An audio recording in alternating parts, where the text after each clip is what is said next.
Okay next topic करन लगे explanation of photo electric effect using quantum theory.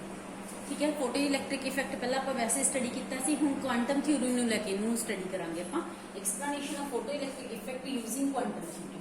ठीक है, आप फोटो इलेक्ट्रिक इफेक्ट च पढ़िया सी ना भी कोई ना कोई पर्टिकुलर फ्रीक्वेंसी की लाइट आऊगी, स्ट्राइक करूगी किसी मैटल की सरफेस नाल, फिर जिन्नी वो स्ट्राइक करूगी इलैक्ट्रॉन बाहर इजैक्ट करूगी, इलैक्ट्रॉन इजैक्ट होगा जी एनर्जी नाल वो की होगी उसकी थ्रैशोल्ड फ्रीक्वेंसी जो कहते हो थ्रैशोल्ड एनर्जी, उन्होंने आप बाइंडिंग एनर्जी भी कह सकते हैं। ठीक है, प्लस जी एक्सट्रा बढ़ूगी वो स्टोर हो जाएगी in the form of kinetic energy. ठीक है, तो इनू आप मतलब क्वांटम थ्योरी के बेसिस पे एक्सप्लेन करना। ठीक है, तो कि एनर्जी ऑफ स्ट्राइकिंग फोटोन जी आप देवांगे मतलब जी आ रही है जिन्होंने आप की बोलिया सी लास्ट टाइम इंसीडेंट रेडिएशन की energy of striking photon is equal to binding energy भी कितनी एनर्जी चाहिए है इलैक्ट्रॉन को कितनी एनर्जी ने समझ लो भी बाइंड किया हुआ अपन इन्होंने कढ़ना बाइंडिंग एनर्जी कितनी है भी कितनी एनर्जी लगी इलैक्ट्रॉन को बाहर कढ़न की प्लस की होगी उसकी काइनेटिक एनर्जी। ठीक है, तो ये आप कह सकते हैं according to Einstein when a photon strikes the metal surface, Einstein के अकॉर्डिंग जो कोई फोटोन लाइट का फोटोन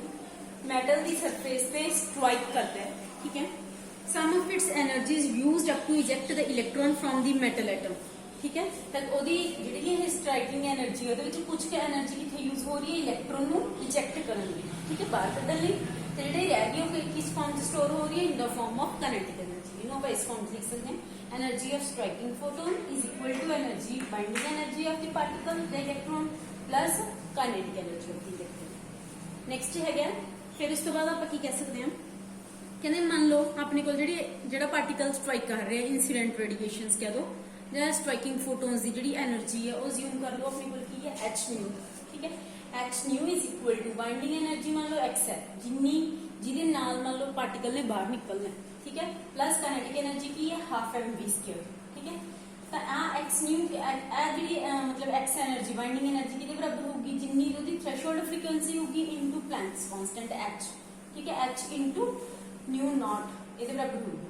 ठीक है, न्यू नॉट ਉਹਦੀ ਕੀ ਹੈ थ्रैशोल्ड फ्रीक्वेंसी ਇੰਨੀ मिनिमम फ्रीक्वेंसी ਉਹਨੂੰ ਚਾਹੀਦੀ ਹੈ इलेक्ट्रॉन ਨੂੰ ਬਾਹਰ ਕੱਢਣ ਦੇ ਲਈ, ਤਾਂ h nu is equal to h nu not plus half m v square kinetic energy की वैल्यू क्या हो जाएगी half m v square is equal to h nu minus h nu naught. ਇਹਨੂੰ ਆਪਾਂ ਕੀ ਲਿਖ ਸਕਦੇ ਹਾਂ half m v square is equal to h into nu minus nu naught ये भी कह सकते हैं। ठीक है, आगे बता ਤਾਂ ਫਿਰ ਆਪਾਂ ਇਹਦਾ मतलब ਕੀ ਕਹਿ ਸਕਦੇ ਹਾਂ ਇਹ रिजल्ट होई नहीं बच्चे जो पिछे करिए आप कह सकते हैं जे स्ट्राइकिंग फोटोन की फ्रीक्वेंसी न्यू नॉट के बराबर है तो इलैक्ट्रॉन इजेक्ट होगा, अगर घट है तो इजेक्ट नहीं होगा, अगर वध है तो इजीली इजेक्ट होगा तो एक्सट्रा एनर्जी स्टोर हो जाएगी in the form of kinetic energy. ठीक है, तो देखो if the frequency of the radiation new is less than new not की होगा आप दसो न्यू नॉट तो न्यू घट है तो इलेक्ट्रॉन इजेक्ट नहीं होगा बाहर नहीं निकलूगा। ठीक है, number of electron will be ejected whatever the intensity no electron will be ejected तो उस टाइम की होगा कोई इलेक्ट्रॉन नहीं इजेक्ट होगा भावें इंटेंसिटी कितनी मर्जी हो, क्योंकि अपन सब तो पहला कंडीशन की है भी उसकी फ्रीक्वेंसी की होनी चाहिए थ्रैशोल्ड फ्रीक्वेंसी के बराबर होनी चाहिए, उसकी एनर्जी थ्रैशोल्ड एनर्जी के बराबर होनी चाहिए, कोई इलेक्ट्रॉन इजेक्ट नहीं होगा। तो यह मतलब की है फर्स्ट केस आप लेके चले new is less than new not threshold frequency तो घट है तो जो इलेक्ट्रॉन है वो बाहर नहीं निकलूगा। सेकंड केस अज्यूम कर लो जो न्यू ग्रेटर है न्यू नॉट हो, ठीक है, तो ऑब्वियस की होगा ग्रेटर है, ग्रेटर का मतलब की हो गया इन्नी एनर्जी को यूटिलाइज कर लूगा इलेक्ट्रॉन को बाहर कढ़न की जी रह गई होगी उसकी स्टोर हो जाएगी in the form of kinetic energy.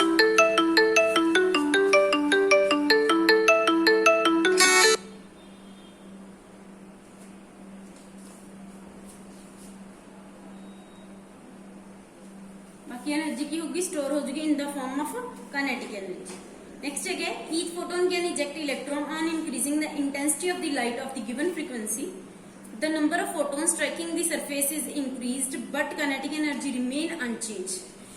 कहते जिमें जिमें आप फोटोन पाने लाइट का किसी भी पार्टिकल के उत्ते each photon can eject the electron कहते हर एक फोटोन इलेक्ट्रॉन इजेक्ट कर सकता है on increasing the intensity of light of a given frequency the number of photons striking the surface is increased। कहते number of photons ਜਿਹੜੇ ਆਪਾਂ ਪਾ ਰਹੇ ਆ ਉਹ ਸਰਫੇਸ ਤੇ ਕੀ ਹੋ ਸਕਦਾ ਇੰਟੈਂਸਿਟੀ ਵਧਾਉਣ ਨਾਲ ਇਨਕਰੀਜ਼ ਕਰ ਸਕਦੇ ਆ but the kinetic energy remain unchanged. Kinetic energy ਕੀ ਰਹੂਗੀ ਸੇਮ ਰਹੂਗੀ ਜਿੰਨੀ ਦੇਖੋ ਆਪਣੇ ਇਨਸੀਡੈਂਟ ਜਿੰਨੀ करनी है, क्योंकि मान लो तो यही एग्जांपल ले लो बच्चे 14 है एनर्जी की आप इंटेंसिटी से बढ़ाता था 14 की वैल्यू तो नहीं चेंज हुई ना, तो हमने की किया 10 यूटिलाइज करनी है in the form of binding energy, मतलब इलेक्ट्रॉन बाहर कढ़न ले, प्लस 4 की रहेगी इन the form of kinetic energy. तो काइनेटिक एनर्जी चेंज नहीं होगी चाहे तुम उसकी इंटेंसिटी बढ़ा रहे हो, ठीक है। Kinetic energy do not change at all, ठीक है। नेक्स्ट है the energy acquired by an electron when it is accelerated through a potential difference of 1 volt is called 1 electron volt। एक मिनट मैंने दस दिया। हाँ जी, the energy acquired by an electron when it is accelerated through a potential difference of 1 volt। कहते जो energy कितनी acquire करूगा electron जो आप एक्सलरेट करावांगे मूव करवावांगे under a potential difference of 1 volt के पोटेंशियल डिफरेंस अंडर, तो वो जो मूव करवावांगे इलेक्ट्रॉन एक पोटेंशियल डिफरेंस दे मतलब पोटेंशियल डिफरेंस 1 वोल्ट होगा तो अपन की कहेंगे 1 इलेक्ट्रॉन वोल्ट। 1 इलेक्ट्रॉन वोल्ट कितने बराबर होता है, देखो 1 इलेक्ट्रॉन वोल्ट है आकी ਇਹਦਾ चार्ज है आकी ਇਹਦਾ पोटेंशियल है, तो charge into potential, charge electron के कितना होता है आप चैप्टर के बिल्कुल शुरू में पढ़ के 1.602 × 10⁻⁹ कूलम इंटू 1 पोटेंशियल आपको कितना अप्लाई किया 1 वोल्ट, ठीक है, मल्टीप्लाई किया था इन्ने जूल्स की आ गया ठीक है 1 इलेक्ट्रॉन वोल्ट की वैल्यू लगे पता। नेक्स्ट है इस टॉपिक के न्यूमेरिकल्स करन लगे। हाँ जी, तो न्यूमेरिकल देखो फर्स्ट है electromagnetic radiation of wavelength 242 nanometre is just sufficient to ionise the sodium atom. कहते ਜਿਹੜੀਆਂ ਆਪਾਂ ਇਲੈਕਟ੍ਰੋਮੈਗਨੈਟਿਕ ਰੇਡੀਏਸ਼ਨਸ ਪਾ ਰਹੇ ਹਾਂ ਜਿਨ੍ਹਾਂ ਦੀ ਵੇਵਲੈਂਥ ਹੈਗੀ 242 ਨੈਨੋਮੀਟਰ, ਕਹਿੰਦੇ 242 ਨੈਨੋਮੀਟਰ ਦੀ ਵੇਵਲੈਂਥ ਹੈ ਜਿਹੜੀ ਉਹ ਸੋਡੀਅਮ ਐਟਮ ਦੇ ਲਈ ਸਫੀਸ਼ੀਐਂਟ ਹੈ ਇਹਨੂੰ ਆਇਓਨਾਈਜ਼ ਕਰਨ ਲਈ। ਮਤਲਬ ਕੀ ਹੈ ਸੋਡੀਅਮ ਐਟਮ ਦੇ ਵਿੱਚੋਂ ਜੇ ਆਪਾਂ ਨੇ ਇਲੈਕਟ੍ਰੋਨ ਨੂੰ ਬਾਹਰ ਕੱਢਣਾ ਹੈ, ਠੀਕ ਹੈ, ਇਲੈਕਟ੍ਰੋਨ ਨੂੰ ਬਾਹਰ ਕੱਢਣਾ ਤਾਂ ਆਪਾਂ ਨੂੰ ਕਿੰਨੀ એનર્ਜੀ ਦੇਣੀ ਪਊ, मतलब कितनी वेवलेंथ की लाइट देनी पू 242 नैनोमीटर की वेवलेंथ की लाइट देनी पू, समझा है। Electromagnetic radiation of wavelength 242 nanometre is just sufficient to ionise the sodium atom. Sodium atom ਨੂੰ ਆਇਓਨਾਈਜ਼ ਕਰਨ ਲਈ 242 ਨੈਨੋਮੀਟਰ ਦੀ ਵੇਵਲੈਂਥ ਵਾਲੀ ਜਿਹੜੀ ਇਲੈਕਟ੍ਰੋਮੈਗਨੈਟਿਕ ਰੇਡੀਏਸ਼ਨਸ ਹੈ ਜਾਂ ਕਹਿੰਦੇ ਲਾਈਟ ਹੈ ਉਹ ਸਫੀਸ਼ੀਐਂਟ ਹੈ ਸੋਡੀਅਮ ਐਟਮ ਦੇ ਵਿੱਚੋਂ ਇਲੈਕਟ੍ਰੋਨ ਨੂੰ ਇਜੈਕਟ ਕਰਨ ਦੇ ਲਈ, ਠੀਕ ਹੈ। मतलब ਕੀ ਹੈ ਇੰਨੀ ਫ੍ਰੀਕੁਐਂਸੀ ਤੋਂ ਜਾਂ ਕਹਿੰਦੇ मतलब ਲਾਈਟ ਤੋਂ ਇੰਨੀ ਲਾਈਟ ਤੋਂ ਘੱਟ ਵੱਧ ਦੇ ਚੱਕਰ ਦੇ ਵਿੱਚ ਇਹ ਆਇਓਨਾਈਜ਼ ਨਹੀਂ ਹੋਊਗਾ, ਠੀਕ ਹੈ। ਵੱਧਦਾ ਹੋ ਜਾਊਗਾ ਘੱਟ मतलब ਜੇ ਆਪਾਂ ਇਹਦੀ ਫ੍ਰੀਕੁਐਂਸੀ ਕੱਢਾਂਗੇ ਨਾ तो ਆਪਾਂ ਨੂੰ ਐਗਜ਼ੈਕਟ ਕੈਲਕੂਲੇਸ਼ਨ ਹੋ ਜੂਗੀ। Calculate ionisation energy of sodium in kilojoule per मोल।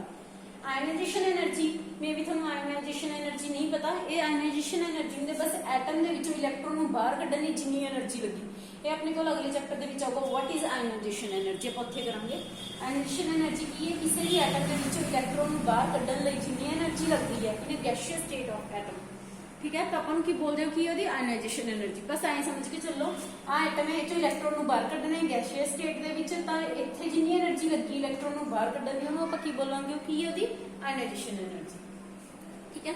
ਤਾਂ ਆਪਾਂ ਨੇ ਇਹਨੂੰ ਕੈਲਕੂਲੇਟ ਕਰਨਾ ਹੈ ਕਿਲੋ ਜੂਲ ਦੀ ਫਾਰਮ ਦੇ ਵਿੱਚ ਪਰ ਮੋਲ ਦੇ ਹਿਸਾਬ ਨਾਲ। ਪਰ ਮੋਲ ਇਹ ਮੈਂ ਤੁਹਾਨੂੰ ਦੱਸੂ ਕੀ ਹੁੰਦਾ, ਠੀਕ ਹੈ।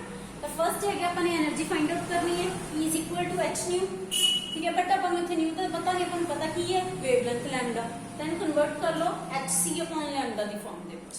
h दी वैल्यू पता है, c दी पता, लैम्डा दे रखिया, कैलकुलेशंस कर लोगे, सिंपल कैलकुलेटर अलाउड है। ਇਹਦੇ ਥਰੂ ਆਪਣੇ ਕੋਲ ਕੀ ਆ ਜੂਗੀ એનર્ਜੀ ਆਫ ਰੇਡੀਏਸ਼ਨਸ, ਠੀਕ ਹੈ। ਕਿੰਨੀ ਇੰਨੀ એનર્ਜੀ ਚਾਹੀਦੀ ਇਲੈਕਟ੍ਰੋਨ ਨੂੰ ਇਜੈਕਟ ਕਰਨ ਦੀ। ਨੈਕਸਟ ਹੈ ਕਿ ਆਪਣੇ ਕੱਢਣੀ ਕੀ ਹੈ calculate ionization energy of sodium in kilojoule per mole ਦੇ ਵਿੱਚ ਕੱਢਣਾ ਹੈ ਕਿਲੋਜੂਲ ਦੇ ਵਿੱਚ पर मोल के हिसाब से। आयोनाइजेशन एनर्जी समझ लो एनर्जी तो अपने को आ गई बट अपन चाहिए की है पर मोल। 1 मोल के बराबर होंगे तुसी 10th च पढ़िया होगा वैसे +1 दे फर्स्ट चैप्टर च ही है वो हले अपन पता नहीं। 1 मोल इज इक्वल टू 6.023 × 10⁻23 होंगे पर मोल हो गया जिन्नी वैल्यू करके इनटू 6.023 × 10⁻23 आ वैल्यू याद रखियो 1 मोल इन्ने दे बराबर होंगे। इन्हें मल्टीप्लाई करके सॉल्व करके अपने को इतना आंसर आ ਇਹ ਕਿਹਦੇ ਵਿੱਚ ਆਇਆ ਜੂਲ ਪਰ ਮੋਲ ਦੇ ਵਿੱਚ ਆਇਆ ਜੂਲਸ ਚ ਆਇਆ ਸੀ ਪਰ ਮੋਲ ਕਰਤਾ ਜੂਲ ਪਰ ਮੋਲ ਬਣ ਗਿਆ। ਬਟ ਆਪਣੇ ਕੱਢਣਾ ਕਿਹਦੇ ਵਿੱਚ ਕੁਐਸਚਨਸ ਕੀ ਕਿਹਾ ਹੋਇਆ ਕਿਲੋ ਜੂਲ ਪਰ ਮੋਲ ਇਨਟੂ 10⁻3 ਹੈ ਕਿਲੋ ਵਾਸਤੇ ਕੀ ਲੱਗਦਾ ਹੈ 10⁻3000 ਹੀ ਲੱਗਦਾ ਤਾਂ ਇਹਨੂੰ ਕੀ ਕਰ ਦੋ ਸਿੱਧਾ 494 ਕਿਲੋ ਜੂਲ ਪਰ ਮੋਲ ਲੱਗਿਆ ਪਤਾ। ਇਹਦੇ ਨਾਲ ਦੇ ਰਿਲੇਟਡ ਕੋਈ ਨਿਊਮੈਰੀਕਲਸ ਕਰਕੇ ਟਰਾਈ ਕਰਿਆ ਕਰੋ। ਹਾਂਜੀ ਨੈਕਸਟ ਨਿਊਮੈਰੀਕਲ ਹੈ calculate the minimum amount of energy that the photon must possesses to eject the electron from the cesium metal। कहते मान लो अपने कोई सीजियम मैटल पई है, ठीक है, ਇਹਦੇ ਵਿੱਚੋਂ ਆਪਾਂ ਨੇ ਇਲੈਕਟ੍ਰੋਨ ਨੂੰ ਇਜੈਕਟ ਕਰਨਾ ਹੈ, ਬਾਹਰ ਕੱਢਣਾ ਹੈ, ਤੇ ਕਹਿੰਦੇ ਘੱਟੋ ਘੱਟ ਕਿੰਨੀ એનર્ਜੀ ਚਾਹੀਦੀ ਆਪਾਂ ਨੇ ਕੈਲਕੂਲੇਟ ਕਰਨਾ ਹੈ, ਜਿਹਦੀ ਆਪਾਂ ਨੂੰ ਥ੍ਰੈਸ਼ੋਲਡ ਫ੍ਰੀਕੁਐਂਸੀ ਵੈਲਿਊ ਦਿੱਤੀ ਹੋਈ, ਠੀਕ ਹੈ, ਨਿਊ ਨॉट ਦਿੱਤਾ ਹੋਇਆ, ਲੱਗਿਆ ਪਤਾ, ਨਿਊ ਨॉट ਦਿੱਤਾ ਤਾਂ એનર્ਜੀ ਕੱਢਣੀ ਸੌਖੀ ਹੈ, E = h ਨਿਊ ਵਾਲਾ ਫਾਰਮੂਲਾ, ਠੀਕ ਹੈ। ਆਪਾਂ ਨੇ ਕੀ ਕਰਨਾ ਹੈ, ਕੋਈ ਸੀਜ਼ੀਅਮ ਮੈਟਲ ਦਿੱਤੀ ਹੋਈ ਆ, ਉਹਦੇ ਐਟਮ ਦੇ ਵਿੱਚੋਂ ਇਲੈਕਟ੍ਰੋਨ ਨੂੰ ਇਜੈਕਟ ਕਰਨਾ ਹੈ, ਇਲੈਕਟ੍ਰੋਨ ਨੂੰ ਇਜੈਕਟ ਕਰਨ ਲਈ minimum amount of energy calculate ਕਰਨੀ ਹੈ, ठीक है, भी वो जिहड़ा एटम है, एटम दे विच इलैक्ट्रॉन नूं बाहर कड्ढण लई घट्टो घट्ट कितनी एनर्जी चाहिए है, जिहदी थ्रैशोल्ड फ्रीक्वेंसी दी वैल्यू दे रखी है, देखो सीधा ही है तो question E0 = h nu not, ठीक है, h दी वैल्यू पता, न्यू नॉट दी वैल्यू पता, तो मिनिमम एनर्जी दी वैल्यू आगे दोनों कैलकुलेट करके लगे पता, इजी है क्वेश्चन। हाँ जी, नेक्स्ट है calculate the kinetic energy of the ejected electron when UV radiations of frequency this strikes the surface of the potassium metal, ठीक है। कहते अपन ने की करना है, कोई मान लो पोटाशियम मेटल की सरफेस है, ठीक है, पोटाशियम मेटल की सरफेस है, ठीक है, काइनेटिक एनर्जी अपन ने कैलकुलेट करनी है, जे कोई लाइट है ਉਹਦੇ ਤੇ स्ट्राइक करे तो उतो इलैक्ट्रॉन इजेक्ट हो रहा, आ ਜਿਹੜਾ इजेक्टेड इलैक्ट्रॉन है ਇਹਦੀ ਆਪਾਂ ਨੇ काइनेटिक एनर्जी कैलकुलेट करनी, ਲੱਗੇ ਪਤਾ, भी कोई लाइट आ रही है, ये स्ट्राइक कर रही है, स्ट्राइक करने तो बाद इलैक्ट्रॉन इजेक्ट हो रहे हैं, इजेक्ट हुए इलैक्ट्रॉन च कुछ ना कुछ एक्स्ट्रा एनर्जी स्टोर हो रही है in the form of kinetic energy, आपने उस काइनेटिक एनर्जी की वैल्यू कैलकुलेट करनी है, ठीक है।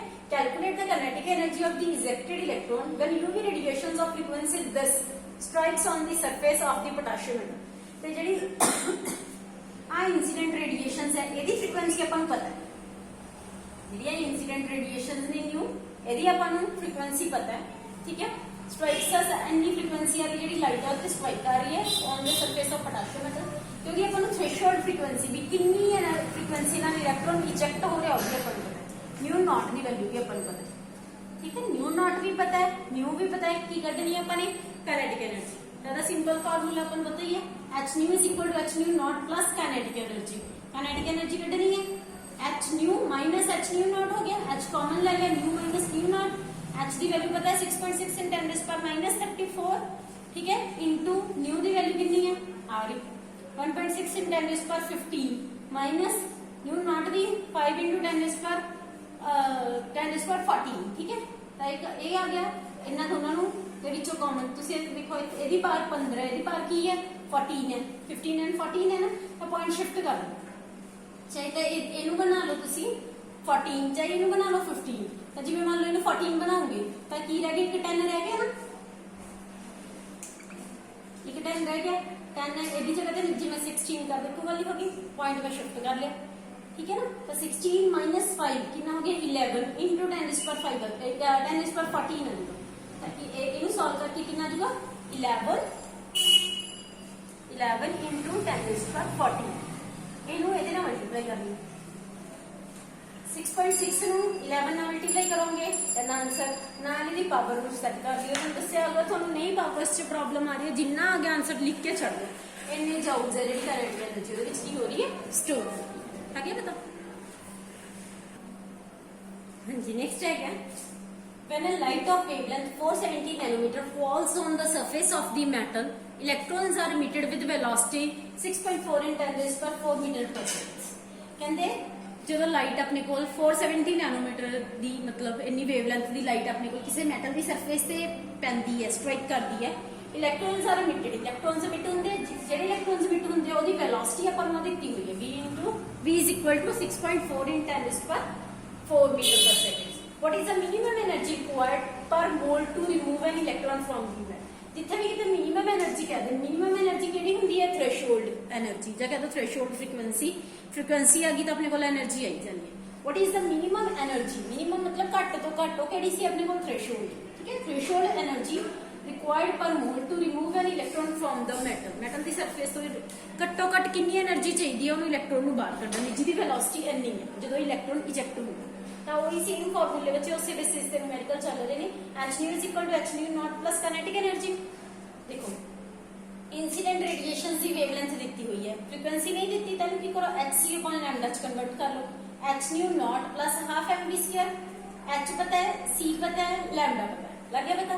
ये वाला न्यूमेरिकल हमने इन्ने तुहानू करवाते हैं ਅਗਰ ਉਹ ਪਿੱਛੇ ਧਿਆਨ ਨਾਲ ਕੀਤਾ ਤਾਂ ਇਹ ਸੋਲਵ ਕਰੋਗੇ ਤਾਂ ਹੀ ਮੈਨੂੰ ਸਮਝਾ ਕੇ ਛੱਡਦੀ ਹੈ, ਸੋਲਵ ਤੁਸੀਂ ਕਰਨਾ ਹੈ। h c ਲੈਂਡਾ ਸਾਰੇ ਪਤਾ ਨੇ, ਪੁੱਟ ਕਰਕੇ ਇਧਰਲਾ ਆਵਲੀ ਸਾਈਡ ਸੋਲਵ ਕਰਨਾ। ਫਿਰ h ਪਤਾ ਹੀ ਹੈ, ਨਿਊ ਨॉट ਆ ਆਪਾਂ ਨੇ ਕੱਢਣਾ। ਮਿਨੀਮਮ ਫ੍ਰੀਕੁਐਂਸੀ ਕਿਹੜੀ ਹੈ? ਥ੍ਰੈਸ਼ੋਲਡ ਫ੍ਰੀਕੁਐਂਸੀ, ਯਾਦ ਰੱਖਿਓ। Plus half mv square, half m mass of electron. Obvious electron ਦੀ ਗੱਲ ਚੱਲ ਰਹੀ ਹੈ ਤਾਂ ਕਿਹਦਾ ਮਾਸ ਕਰਾਣਾ ਹੈ? ਇਲੈਕਟ੍ਰੋਨ ਦਾ। ਵੈਲੋਸਿਟੀ ਦਿੱਤੀ ਉਹਦਾ ਸਕੁਅਰ ਕਰਕੇ ਇਹਨੂੰ ਸੋਲਵ ਕਰਨਾ। ਆ ਪਤਾ ਲੱਗ ਗਿਆ, ਆ ਪਤਾ ਲੱਗ ਗਿਆ, ਦੋਨਾਂ ਨੂੰ ਮਾਈਨਸ ਕਰਕੇ h ਦੀ ਵੈਲਿਊ ਪਤਾ ਹੈ, ਪੁੱਟ ਕਰਕੇ ਕੀ ਨਿਕਲੇਗਾ ਆਪਣੇ ਕੋਲੇ? h nu not. ਸਾਰਾ ਨੇ ਕੱਢ ਲਓ, ਚਾਹੇ ਕੱਲਾ ਨਿਊ ਨॉट ਕੱਢ ਲਓ। h ਨਿਊ ਨॉट ਆ ਗਿਆ ਤਾਂ ਆਪਣੇ ਕੋਲ ਕੀ ਆ ਗਿਆ? એનર્ਜੀ ਆ ਗਈ ਉਹਦੀ, ਚਾਹੇ ਫ੍ਰੀਕੁਐਂਸੀ ਕੱਢ ਲਓ ਚਾਹੇ ਇਥੋਂ એનર્ਜੀ ਕੱਢ ਲਓ। ਅੱਗੇ ਪਤਾ ਲਾਸਟ ਲਾਈਨ ਕੀ ਹੈ? what is the minimum energy? minimum energy ਤਾਂ ਆਪਣੇ ਕੋਲ ਆ ਗਈ, ਬਟ ਆਪਾਂ ਨੇ ਕੈਲਕੂਲੇਟ ਕਰਨੀ ਕੀ ਹੈ? ਪਰ ਮੋਲ ਦੇ ਹਿਸਾਬ ਨਾਲ। ਤਾਂ ਮਿਨੀਮਮ એનર્ਜੀ ਰਿਕੁਆਇਰਡ ਪਰ ਮੋਲ ਕਿਹਦੇ ਬਰਾਬਰ ਹੋਊਗੀ? ਜਿੰਨੀ ਫ੍ਰੀਕੁਐਂਸੀ, ਜਿੰਨੀ એનર્ਜੀ ਇੱਥੇ ਆ ਗਈ, ਠੀਕ ਹੈ, ਜਿੰਨੀ એનર્ਜੀ ਦੀ ਵੈਲਿਊ ਆ ਗਈ ਪਰ ਮੋਲ ਤੁਹਾਨੂੰ ਦੱਸਿਆ ਹੈ। ਪਰ ਮੋਲ ਕੀ ਹੈ? 1 ਮੋਲ ਕਿਹਦੇ ਬਰਾਬਰ ਹੁੰਦਾ? 6.023 × 10⁻23। ਇਹਨੂੰ ਇਹਦੇ ਨਾਲ ਮਲਟੀਪਲਾਈ ਕਰ ਲਿਓ, ਸੋਲਵ ਕਰ ਲਿਓ, ਆਪਣੇ ਕੋਲ ਕੀ ਆ ਜੂਗੀ? ਮਿਨੀਮਮ એનર્ਜੀ ਰਿਕੁਆਇਰਡ ਪਰ ਮੋਲ। ਇਹਨੂੰ ਸੋਲਵ ਤੁਸੀਂ ਕਰਨਾ, ਸਮਝਾਤਾ। ਅਗਰ ਪਿਛਲੇ ਨੂਮੈਰੀਕਲ ਸਮਝੇ ਹੋਣਗੇ ਤਾਂ ਜ਼ਰੂਰ ਹੋ ਜਾਊਗਾ, ਠੀਕ ਹੈ।